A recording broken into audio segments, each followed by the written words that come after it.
My name is Corey Lane.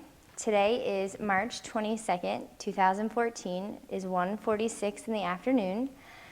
I am here at LGBT Center in Harrisburg interviewing Barry Loveland. Mr. Loveland, is it okay for me to ask you a few questions about your involvement with the center in Central Pennsylvania? Yes. Great. Could you please state your name and that you are willing to be interviewed? Yes, Barry Loveland, and I'm willing to be interviewed for the project. Okay.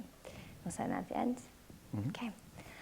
All right, so if you want to start off just telling me a little bit about yourself, your name, your date of birth. Barry Loveland. I was born on December 28th, 1956, in Schenectady, New York. And growing up, your parents, like what did they do for a living?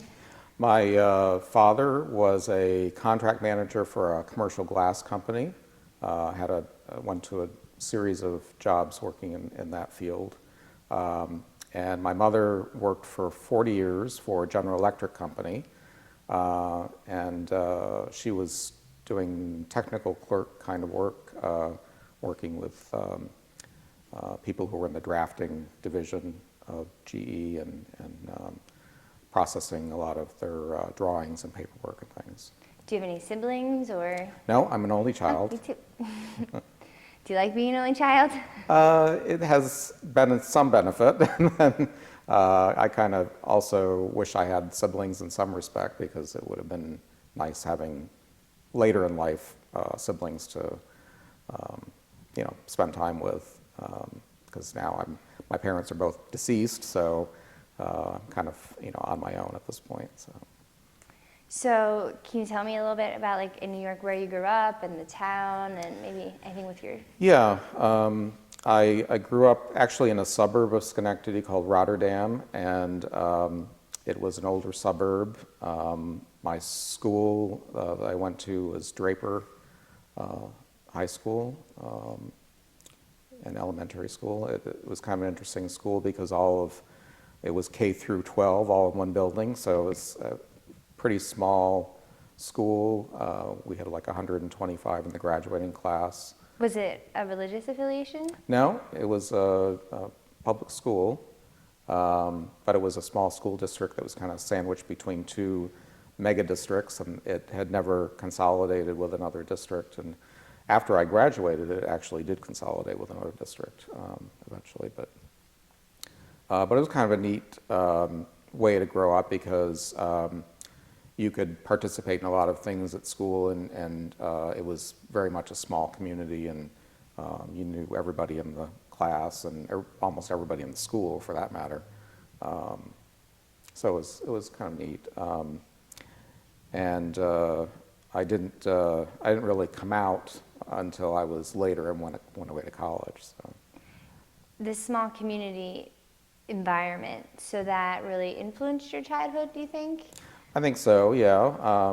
It's nice having without siblings, it was kind of nice having a family of other kids at school that I could be friends with and everything. So that was nice. And I think I always knew that I was like different growing up, that I couldn't really put my finger on it when it was really early in my life. But by the time I was even 5 or 6 years old, I could sense that I was like different than other kids, had different feelings to other kids, and I was the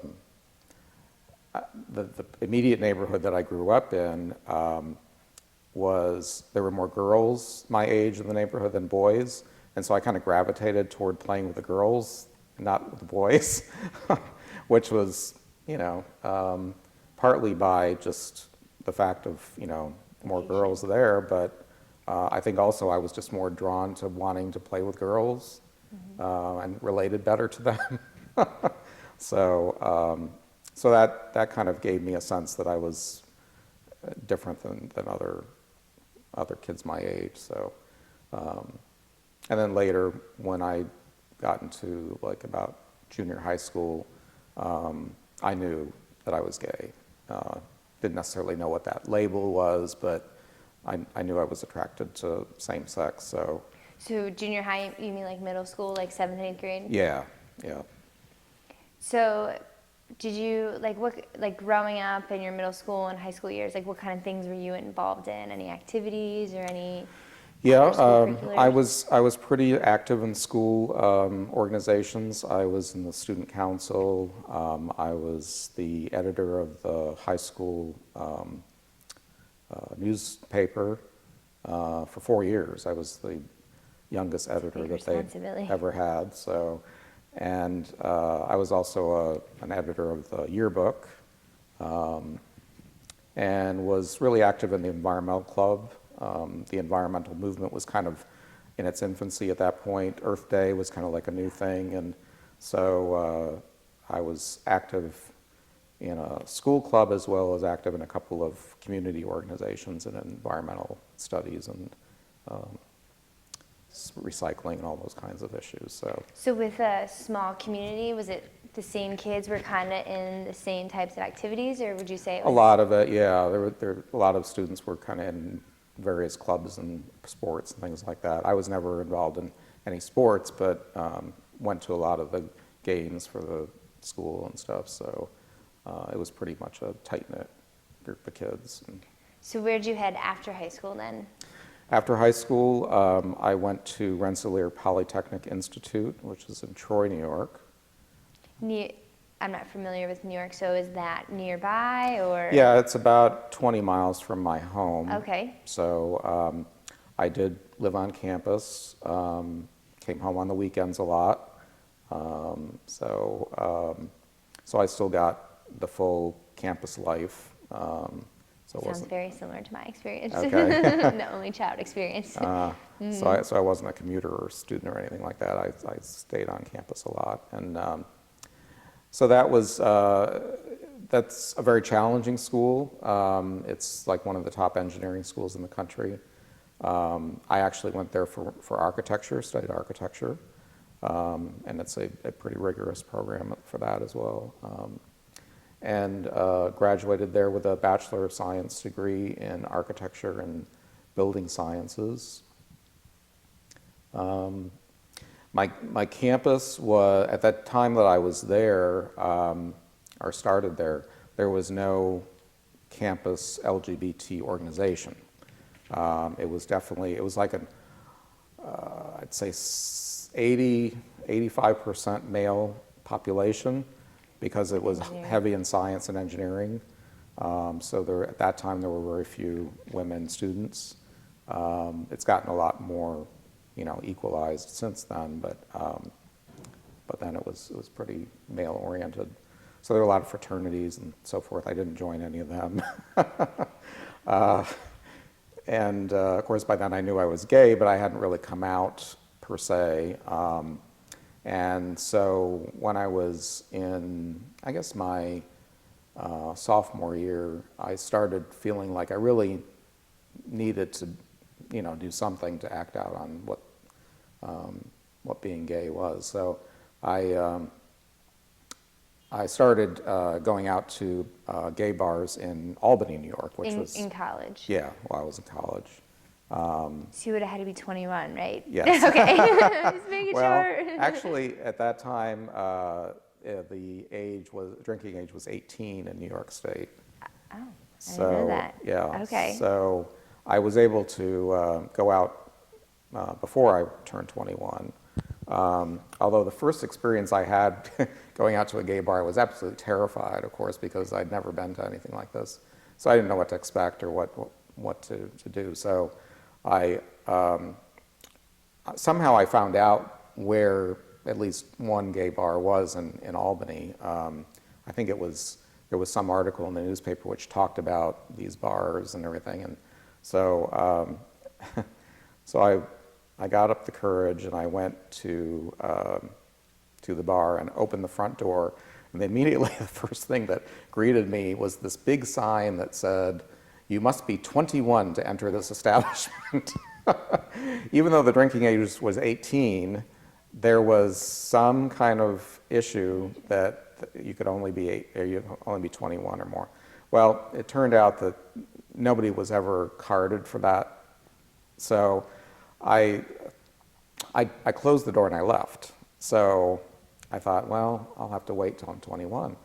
And then I thought, well, I'm going to go try again and just see what happens when I go inside. So I went again and I opened the door and no one ever carded me. No one ever asked if I was of age. So I just went in and started going there as kind of a place to hang out for a lot of the time that I was in college. It was kind of my, other hangout place besides college. You did that on your own?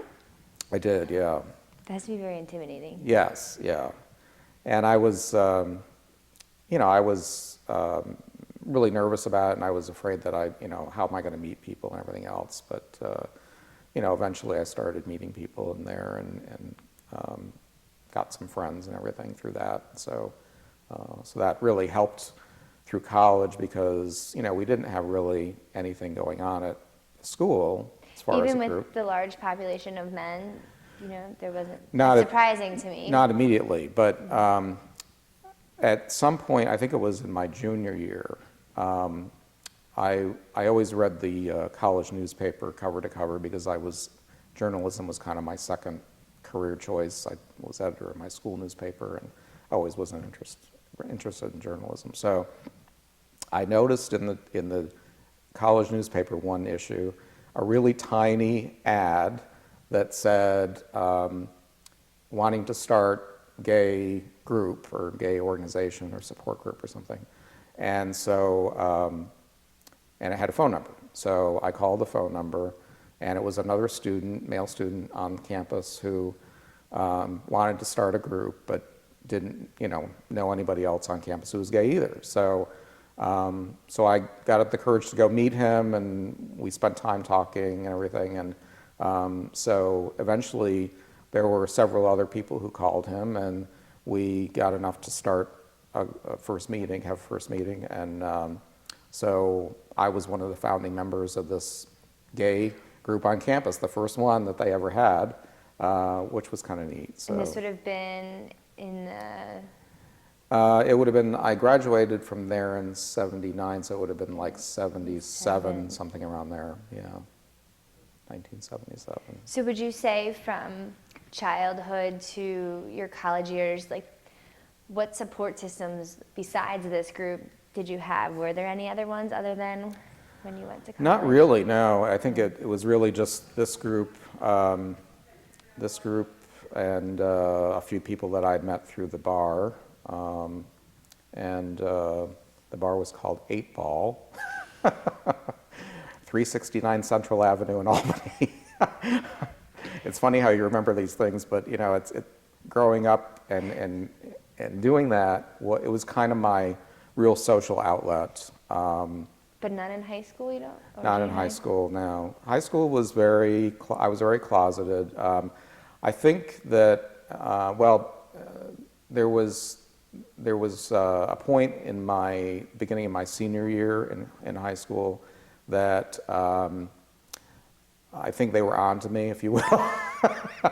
They sort of figured it out because I'd never had any girlfriends, and I was like kind of just one of those guys that never dated, never was involved in some of the things that the guys really wanted to do, like parties and stuff. So at some point, I think they figured it out, and there were a number of times during my senior year of high school where I was kind of like called names and things like that, and it just it's one of those things that a lot of kids go through, especially in my generation.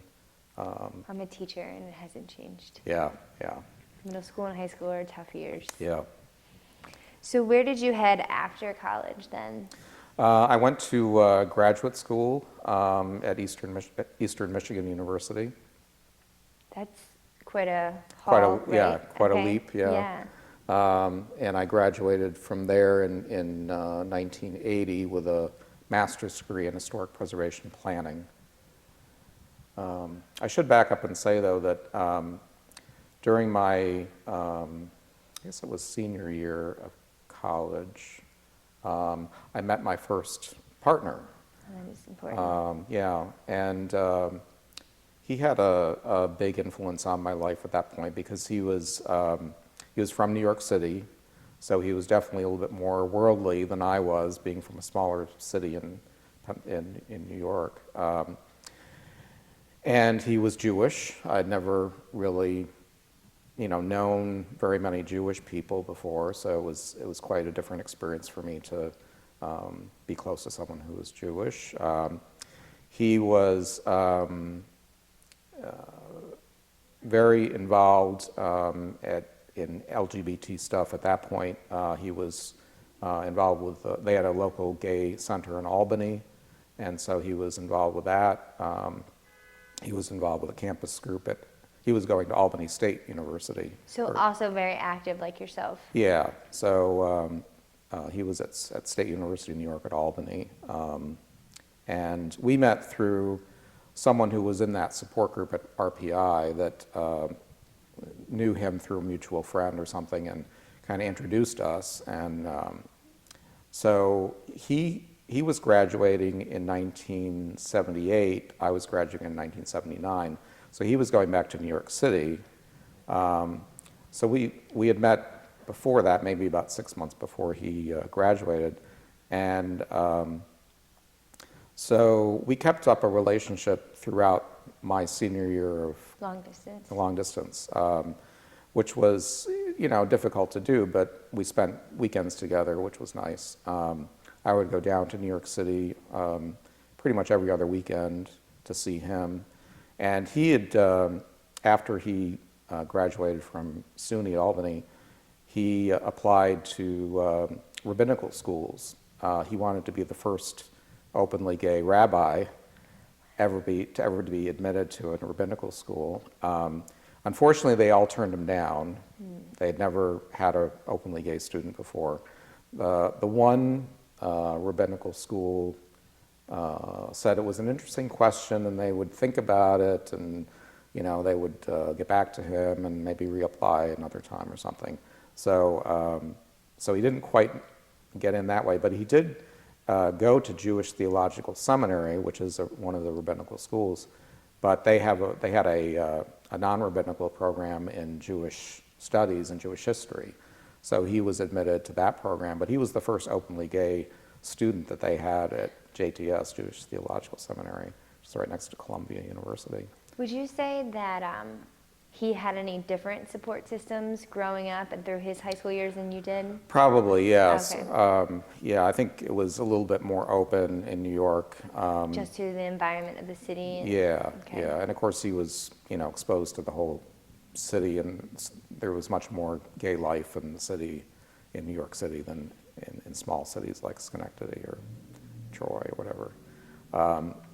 And he helped get there's a Jewish synagogue, gay Jewish synagogue in New York that he helped found when he was a student there. And he also was a founding member of the New York City Gay Men's Chorus. And he's one of only 2 remaining original members of the chorus. He's still in the chorus. Oh. So then, you were together your senior year, and then Then when I went away to college in Michigan, we just felt that we couldn't keep up that long a distance relationship because that was going to be extremely difficult, and we both knew that. And so then in Michigan, where did that leave you in your life? Michigan was kind of an interesting thing. It was the first time I'd been really far away from home. So, how many hours? It was probably about a 10, 12-hour drive from my home. So yeah, it was definitely packing up the car, saying goodbye to the parents, and driving off. So that was quite an adventure. So the school was it was a new program that was starting that year in historic preservation planning. So I was among the first students, and I was the first graduate of the program. And when I got to campus, I didn't really know too much about Ypsilanti is where the school is. Actually, it's about 10 miles from Ann Arbor, which is where U of M is, a big school. But I didn't know too much about the city or the campus or that area of the country. And come to find out, there was already a gay campus group there. They had an office. So that would have been like in the early 1980s? Yeah, it would have been, well, actually 1979. Oh, 1979. Yeah, Okay. I went there from fall of 79 to December of 80 is when I graduated. And they were already established prior to your Yeah, arrival? yeah, they already had that established for some time. I don't know how many years, but it was pretty active, and I met the students who were really active in that group, and it kind of gave me a new support system, a new group of people to hang out with. And How did you find out about it? Well, they had, it was like all in the campus newspaper, and they had posters up around campus about it, and I mean, they were pretty well organized. They had an office and drop-in center for students to come, drop in during the day, and they had like a library and, just a place for people to hang out, whatever. So yeah, it was pretty neat. So there was that, and then also the University of Michigan was just 10 miles down the road, and Ann Arbor had gay bars, and they had a very active student union, gay student union, including a full-time staff person that was just devoted to LGBT issues and programming and things like that. And they had dances, I think once a month. And So you became active with? yeah, so I became active with all those groups and stuff, and went out to the bars, and it was kind of like, great for me, because I was like, finally, there's a big accepting community here. It was like, wow, definitely different from the campus life as an undergraduate. So almost like the true college experience for yeah, you finally. Yeah, it really was, and I felt like I was, having a great time. So. Did that make you want to stay there then, once you were done with your education? In a way, yes. And the funny part of the story comes next, which is my first job out of school was going to Montgomery, Alabama. It's pretty funny. So going from a completely accepting, liberal campus environment, liberal city in Michigan, to this ultra-conservative Bible Belt. Did you visit it before you moved? I visited it once before I moved, and the only reason why I took the job is because it was such a great job, and I knew that coming out of school for my first job that I was never going to find another job like that. So it was basically it was the state preservation architect for Alabama, and I was basically in charge of all the preservation activities for the state-owned historic sites and all the preservation programs that related to historic buildings. At like 23 years of age? Yeah. And they were thrilled to get me because they were looking for someone for a long time that would be willing to move to Montgomery, Alabama. Did they know that you were gay when they hired you, or? I think initially probably not, but I didn't make a secret out of it. And when I got there and I started meeting some of the staff, I realized that there were a couple of them on the staff that were gay. And so I did come out to them, and they told me they were gay as well. And it was great because it was a very supportive work environment, and eventually everybody at the place I was working, which was the Alabama Historical Commission, eventually everybody knew I was gay, and you would say it's still supportive? Yeah, and they were very cool about it, and it was kind of a liberal office within a very conservative city. But that's what I was wondering. What about like after office hours? Yeah, after office hours was kind of a wasteland.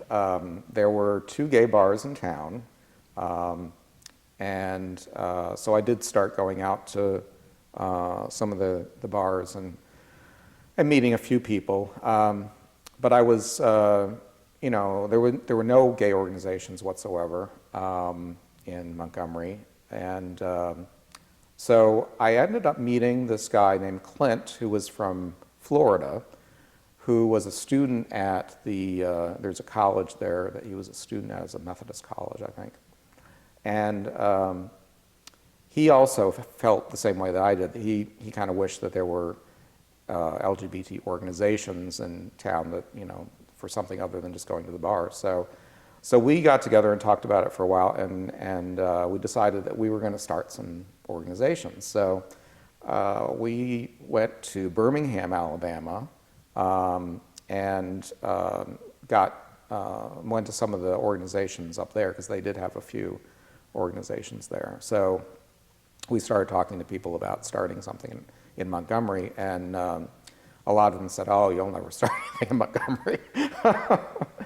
But the MCC, Metropolitan Community Church of Birmingham, we talked to the pastor there, and he said that, I would like to start a mission church there, and he said I would, be glad to support your work there. So we got him to come down. We put up flyers in the 2 bars in Montgomery, and we tried to spread the word, through different people we knew and everything. And so we met the first time in one of the bars, because we didn't have any other meeting place to go to. So we got people together, and I think there were like 20 people that showed up, which was just, it blew our minds, because we, everybody was saying, "Oh, you'll never get anybody to come to a meeting like that." So we were very excited about that, and we were able to get a church started there. We were able to get the Unitarian Church to let us meet in their facility. They were really supportive. Again, very liberal bastion within a pretty conservative area, but we were able to, from that, in addition to the MCC Church, we started a little gay men's chorus, which there were about 15 or 16 singers. And we also started a support group, just a discussion group, called Unique But United, UBU.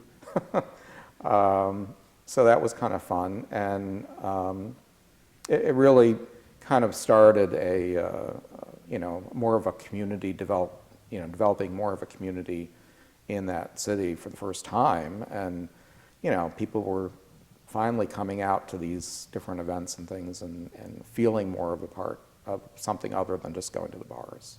So that was very nice. Did you ever, because you seem to have such perseverance, you didn't ever experience any setbacks, especially in Montgomery?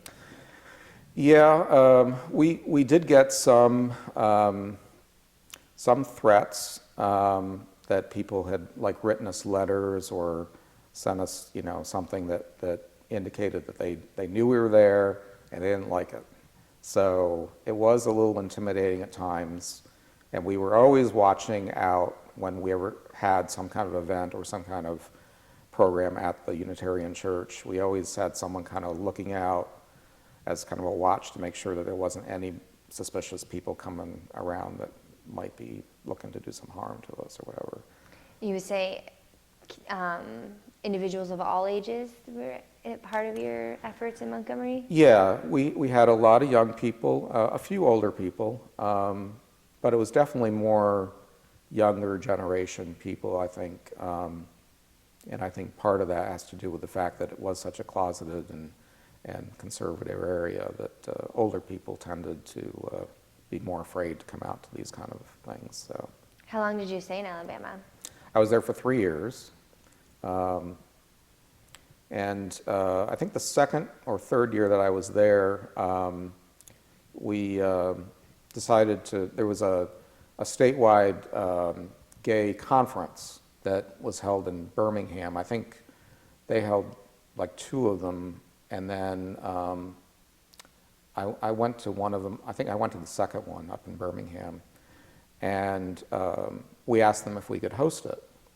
because it had never been outside of Birmingham. So they agreed. So we ended up hosting the third annual gay conference in Alabama, and we had Virginia Apuzzo, who was the executive director of the National Gay and Lesbian Task Force at the time, as our keynote speaker, and we had another keynote, which was Reverend Troy Perry, who was the founder of the Metropolitan Community Churches worldwide. So both of them were, for the time and for what we were doing, it was pretty amazing that we got them to come to Montgomery, Alabama, to participate in a conference. So they were pretty amazing speakers and really energized a lot of people down there, I think. So then where did you head after Alabama? After Alabama, I found out from a mutual colleague who worked for the National Park Service that Pennsylvania was looking for a preservation architect. So I decided to apply and came up for an interview to Harrisburg, and that was with the Pennsylvania Historical and Museum Commission, which is where I work still. And I obviously got the job and moved to Harrisburg. At that point, I had my second relationship with someone I met in Montgomery. His name was Tommy, and Tommy was willing to move with me, so he decided to move up with me, and so we moved up to Harrisburg together, and everybody at PHMC knew I was gay because I was moving up with my partner, and everything was pretty cool about that. People were pretty accepting. Did you, would you say that you moved from Alabama to Pennsylvania based on the job opportunity, or were you just ready for a change? Like, what was your real motivation? Well, I think both. I definitely wanted to get out of Alabama because I'd had enough of the very conservative politics and atmosphere there. So it was time to move on, and Did you hear that Pennsylvania was more liberal by any chance? I'm just curious how you decided Pennsylvania. Yeah, I did hear it was a little bit more liberal. I didn't know at the time that it was more liberal in Philadelphia and Pittsburgh. And a lot of, there's that old saying that I forget who it was that first quoted it, but saying that, Pennsylvania is Philadelphia and Pittsburgh and Alabama in between. Yeah. So I was moving from Alabama to Alabama, but I didn't quite know that. Just wondering that. I was just wondering. Yeah, but Harrisburg at the time, Steve Reed was like newly elected, and This would have been this was like 1983, the fall of 1983, and so I think there was a feeling of kind of optimism. Harrisburg was kind of on the rebound at that point, and the gay community had started coalescing with different organizations. So I think there was, at least in my feeling, it was definitely more liberal than where I was coming from, and it was more organized and more optimistic. So, did you, when you got here, how did you become affiliated with the gay community? Like, just by bars or socialization or word of mouth? A little of both.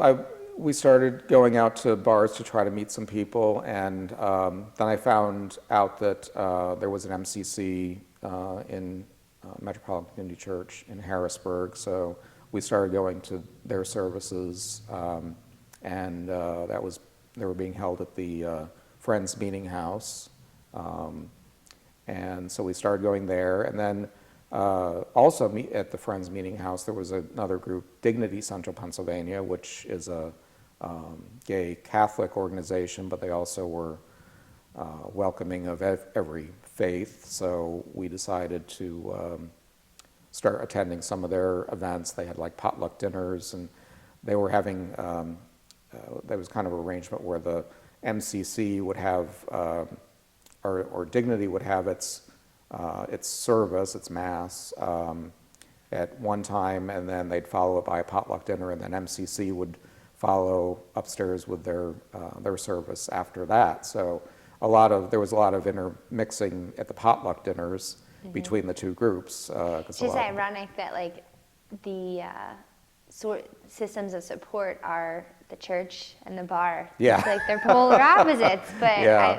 do you believe that they give different types of support, or same support, just a different form? Different kinds of support, I would think. Yeah, I mean, the churches were supportive from a spiritual side, but also just from a feeling of normalcy, feeling like you're in a more normal setting, talking to people rather than in a bar situation, which is anything but feels anything but normal as a kind of natural setting. So, and you don't feel like you're in that sort of highly charged environment of people are there to pick other people up or that sort of thing. So, it was definitely a much different kind of support. I know the 1980s wasn't the age of email, but did you maintain contact with all the people that you established in Michigan and then in Alabama when you moved to Harrisburg? Not very much. No, it's kind of sad in a way because It just seems like you've had a significant role in a lot of those things. Yeah, yeah. It was at that time it wasn't easy to keep in touch with people.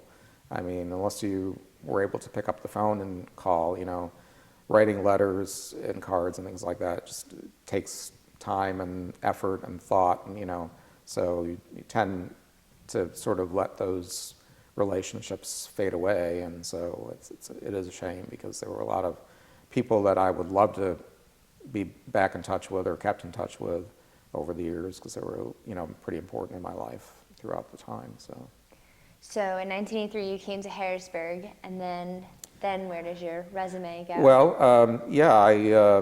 I started getting involved in, like I said, MCC and Dignity. I eventually became president of Dignity, even though I'm not Catholic. Dignity at the time was really the one social kind of group. A lot of people went there just for the social activities. And outside of MCC, which did have some social activities, Dignity really was kind of like the only game in town in terms of non-bar activities for LGBT people. So it was started in 1975 by Jerry Brennan, who was active in the LGBT community. He was one of the first activists really in Harrisburg. And so I met Jerry when we started going to Dignity, and he was kind of like Mr. Dignity, and was really responsible for keeping the group going for so long. And he got me interested enough to become president for a few years, and I served basically I think 3 or 4 years with that, and then got involved with the Gay and Lesbian Switchboard of Harrisburg, which was also created in 1975. And that was I think, kind of a turning point in my activism here, because I really got very involved in that and became president, first co-director and then president of the switchboard for several years.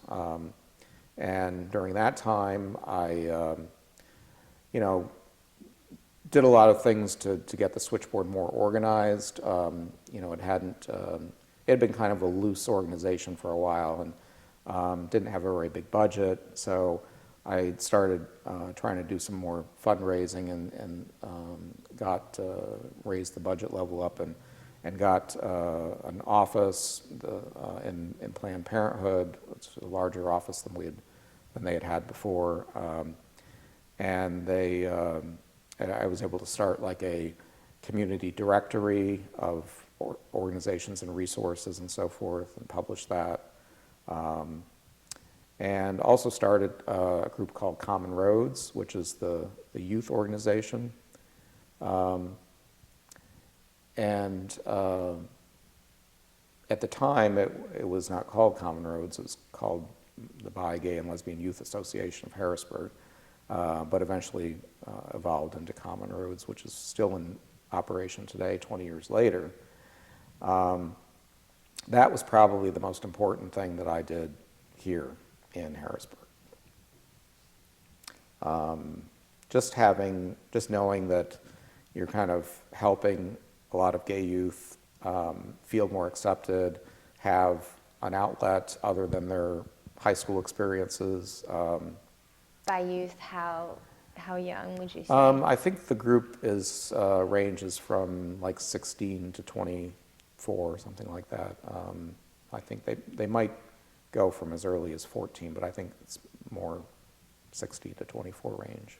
How do you think your high school career, time would have been different if you maybe possibly had one? Yeah, I feel like it would have been a lot different if I'd had that support. Because it just, you just feel alone. You just feel very alone, and you feel like you're the only one, and you don't know what to do. You really just don't know what to do. So, and when I was on the switchboard, I volunteered first as a person on the phone, because they had operated a phone line that was in the evenings from like 6 to 10, Monday through Friday. And you would get calls. Of course, a lot of calls were just where are the bars or where different resources and stuff. But we would get these calls from kids who were 14, 15, 16 years old, and this was before Common Roads had started. And your heart just breaks because you don't know what to tell them, where to go, what to do. You can talk to them and say, look, your life is going to get better once you get old enough. You can do all these different things, and it will get better, as the saying goes now. But you just couldn't really give them any place to turn to. So that was one of the motivations for starting the group, is that we get all these calls all the time from kids, and we'd like to be able to say there is a support group that meets on Friday nights at. So finally, and the reason why I kind of was like waiting to start the group was because I knew even though Harrisburg was a little bit more liberal than where I was coming from at the time, I knew that we needed to have some way to ensure that nobody was going to say, oh, they're just recruiting. There's just a gay man is starting this group to try to get young people to meet and all that stuff. So I knew that we couldn't have a gay male or even probably a lesbian female who was going to be the moderator and the facilitator of the group. So I was looking for a straight woman, so there would be absolutely no question in anyone's mind that it was above board and that nobody was trying to use it as a way to, meet young people. So it turns out that a guy that worked for me, an architect at the Pennsylvania Historical Museum Commission, his wife was involved in, her profession was basically in social services. And she was involved in an organization that helped youth in Harrisburg for a number of years. And she had gone to a hearing at the Department of Education and had heard some testimony from a young man from Lancaster who had talked about all the harassment that he faced in high school and just all the problems that he had faced in his life coming out as a young person. And she was very moved by that, and she said, went home that night to her husband and said, I really want to do something for the gay community. And so he knew I was gay, and he came to me and said, my wife would really like to get involved in the gay community. How could she help with something? And I said, Tom, she is like the perfect person for this youth group. I said, I want to, been wanting to start this youth group for so long. And so we had lunch together and we talked and we decided this is what we need to do. So her name was Sharon Potter, and she's now moved to California, but she was for a number of years the facilitator for that group, and she was the perfect person I mean, she was like so accepting and so loving and so caring about those kids. And they loved her, you know, they just really did. And so it was really a great situation. I was kind of like the back of house person that did all the organizing and the mailing out of packets to all the high school guidance counselors and all of the private counselors and psychologists and so forth in the area. We contacted everybody that we could think of, all the youth resource organizations, and just to let them know that we were there and we were a resource for LGBT youth. And lo and behold, all that work paid off, and we got a really good core number of people show up for the first meeting, and I knew that was going to be important so that we kept them coming back, because you can't, if one or two show up, you're going to have the situation where it's never going to really take off. So we got a good core group of about 7 or 8 kids the first meeting, and from there it just blossomed. We just kept getting more and more, and of course the more kids that would call the switchboard, we were able to tell them about the group, and it just grew, and it got to be like 15, 20 kids at a meeting, which was just great to see that they had developed such a support family really among themselves, and so I was really very happy. Yeah, that was really one of my main accomplishments.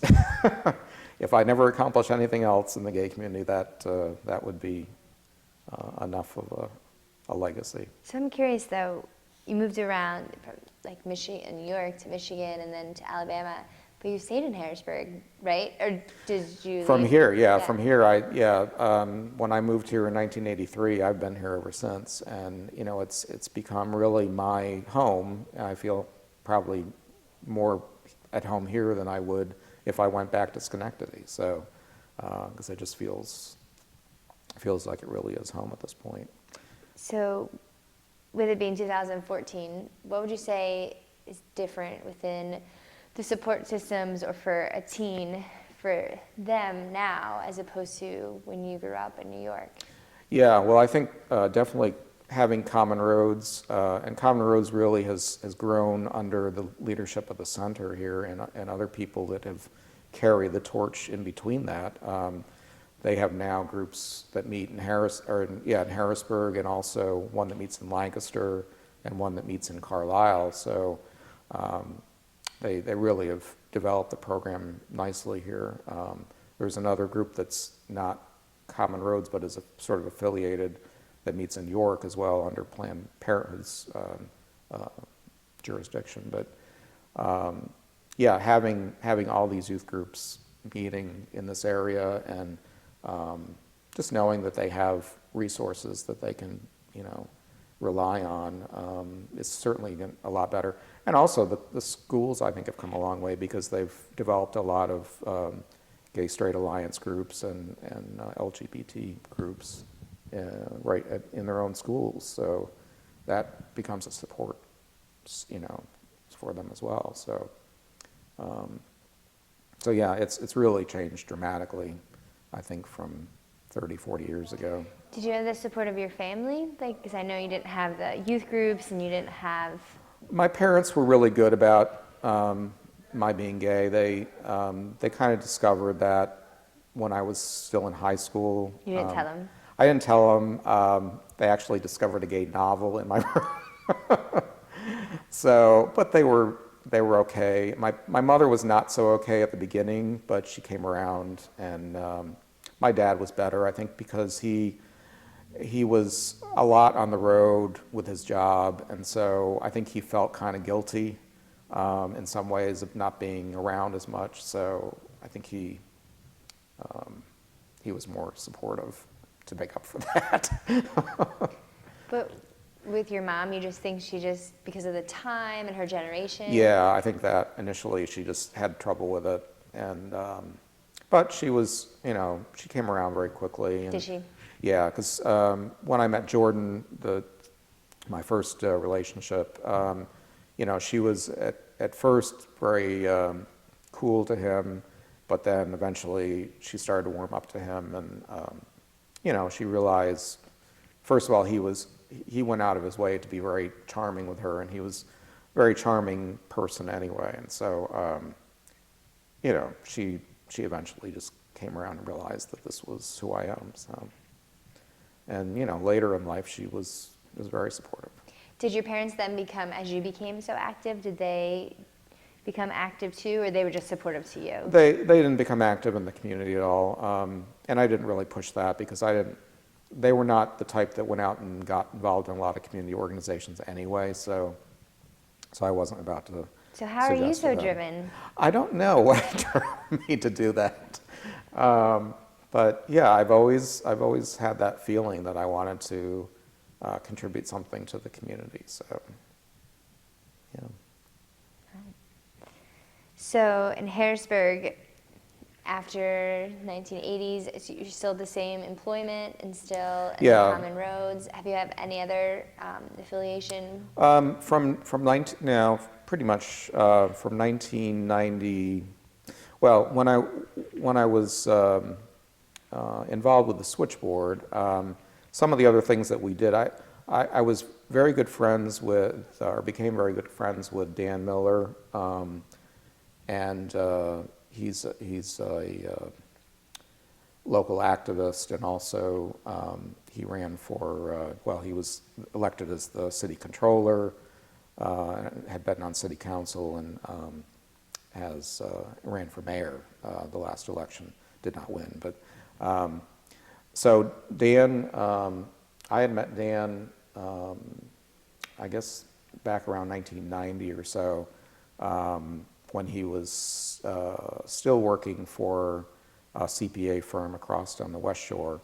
And he ended up getting fired from his job because he was involved in some gay activism work that I was doing with him down around the issue of gay bashing, things that have been happening in Harrisburg. A predominantly male firm, the CPA, or? Yeah, I think so. Yeah. So anyway, he appeared on television, and he ended up getting fired from his job, and so I kind of rallied around him with a number of his other friends and tried to support him. He ended up starting his own firm at that point, and then his former employer turned around and sued him because he took a number of the clients with him, which, you know, just goes to show that there were a lot of clients that saw the value of Dan as a person, you know, whether he was gay or not, they didn't care. This would have been the mid-1980s? It would have been around 1991 Okay. or 92, I believe. Different from the sentiment when you came here in the 80s, or you'd say maybe the same? It was, I think things were gradually starting to get better in the 1990s, but it's hard to say. It wasn't on a fast pace, let's put it that way. Right. But Dan is actually one that kind of pulled me into being co-director of the switchboard with him, because he first became a co-director with someone else. That person had to drop out, and he asked me to come do that with him. So that kind of got me more involved with the switchboard. Also around that time, we were having lunch every day. We'd been having lunch every day during the week for probably 20 years. Every day? Every day, yeah. Which is kind of a special thing for us. I mean, he works downtown and I work, you know, a few blocks away.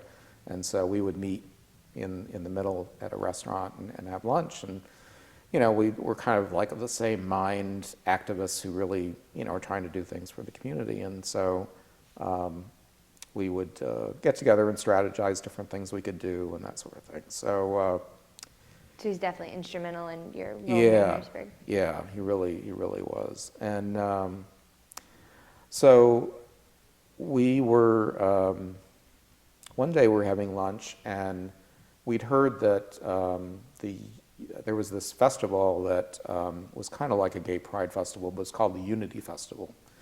And it was started, I think in 1998 or 99, something like that. They had they had 3 of these, I believe, Unity festivals. And the woman who was involved in organizing it decided that she couldn't do it anymore, that she, the venue that they had,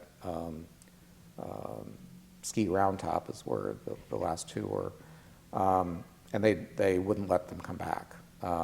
So she decided, I guess at the last minute, that, well, we're not going to look around for another venue, we're just going to stop having them. So, so when we found that out, we decided, Harrisburg really needs to have a gay pride festival. Other cities have them, and we need something for Harrisburg. So we decided at lunchtime that we would start planning an event, and this was like, I'm thinking March or April, and these were typically held in July, the end of July. So we started, in like 3 months, we planned this whole event, and we held it at Reservoir Park in Harrisburg. And a lot of people said, oh, you'll never get people to go to Reservoir Park for a Pride Festival, and everything. So, but we got a pretty good turnout. We were very pleased with it, and so that was the beginning of what today is the Pride Festival of Central Pennsylvania, and it's been going on for about 20 years. So that was a great. I would say. Yeah, it was a great thing to get started. So, and the other thing that we did was we knew that there were other LGBT communities that had like recognition events where they would give out awards to people who were doing things for the community and so forth. And Harrisburg had never had one of those either. So we started a fall recognition banquet.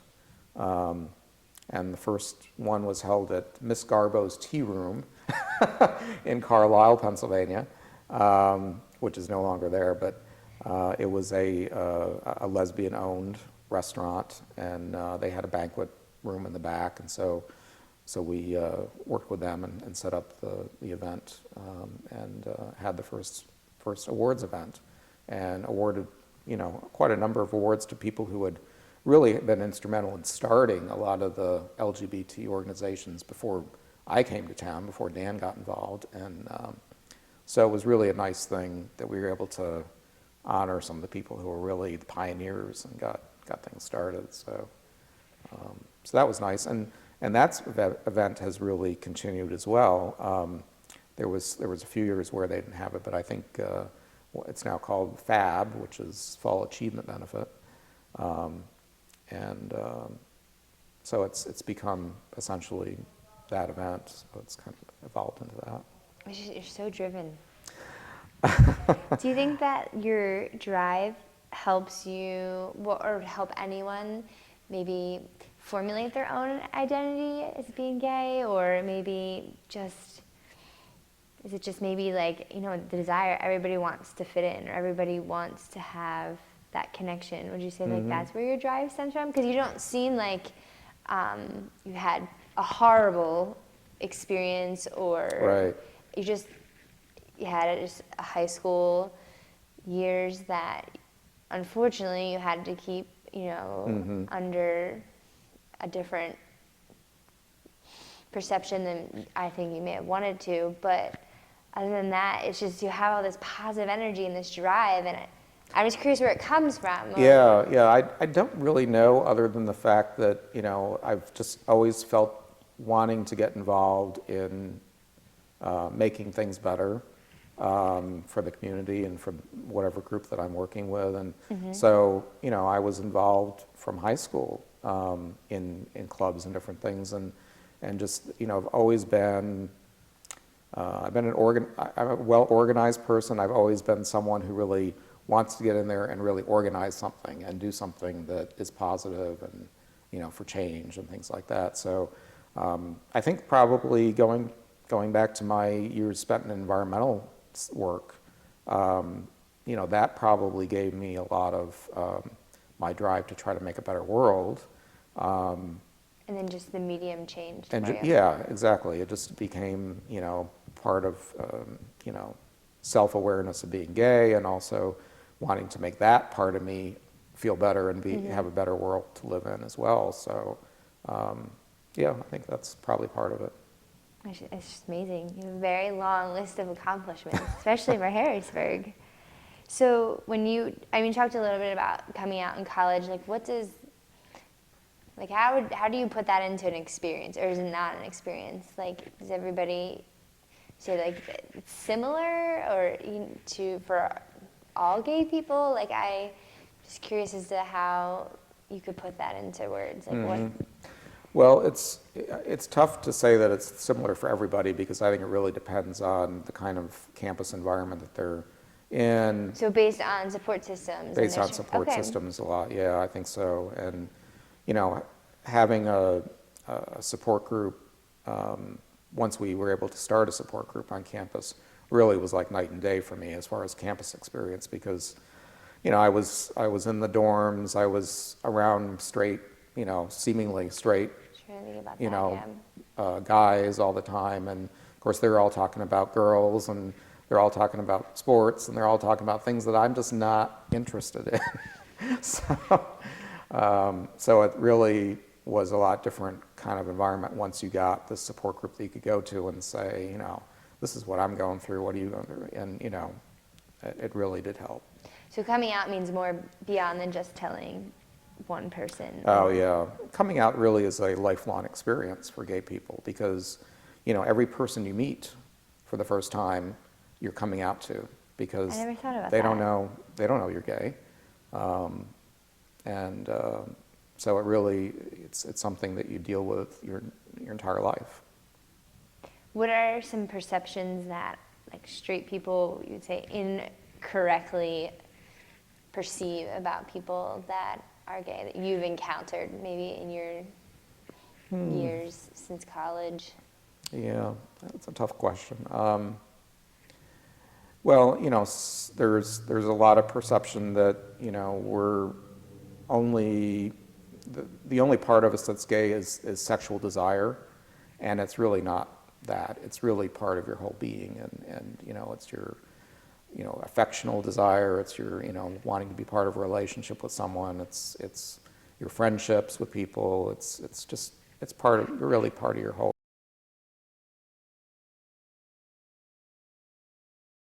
Okay, so the last question I wanted to ask you was, were there any other important events that we didn't get to cover in this interview that maybe had a big impact on your life, that maybe you wanted to discuss?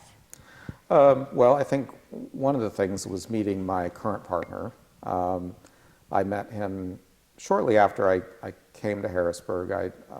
The person that I moved here with, Tommy, we had eventually a falling out, because he just had a lot of issues with alcohol abuse and just a lot of other kinds of personal problems, I think, that he just couldn't deal with very effectively. So we ended up splitting up probably a year after I moved to Harrisburg.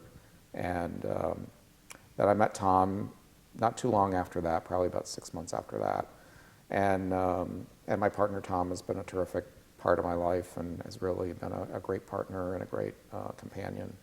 And the relationship I've had with him has been strong, and it's been 29 years. So it's really had such a major impact on my life. And he's a great person. He's an artist. He worked for the post office for like 25 years, but he really now is doing what he loves to do, which is working part-time in gardening. He loves gardening, and he works a lot with his artwork, and he's a painter, and really has blossomed, I think, in his own, personal life, just because he loves what he does, and he does what he loves. So it's a great thing for him, and great for both of us. So yeah, that's had a big impact on my life. And I think just coming to Harrisburg and getting involved in the community here, I think, has been a major turning point for me in my life. And I stayed 30 years and I've enjoyed it, and I wouldn't go anyplace else, I don't think, at this point. Turning point in what sense? Just in really how it affected me in so many ways, because my job, I really enjoy my job, and I enjoy my personal life with friends and being involved in different groups and so forth over the years, and just feeling like I've made some difference or impact on the community here. So all those things really have been such a big change and pushed me in a different direction than I might have had if I'd not come here. Anything else that you wanted to add? I don't think so. Other than the fact that I sort of took a break from being very active in the community from like the mid-1990s to just a couple years ago, because my mom had Alzheimer's. So I spent a lot of time as a caregiver for her,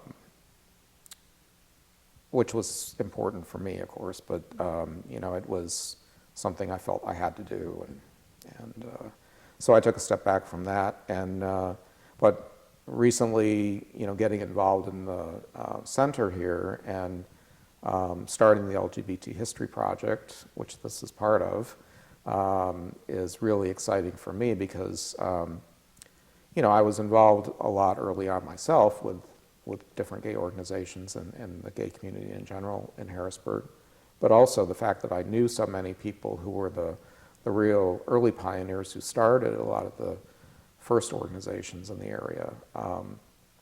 It's a way for me to kind of reconnect with that and really honor that. So. Well, I definitely thank you for your time today.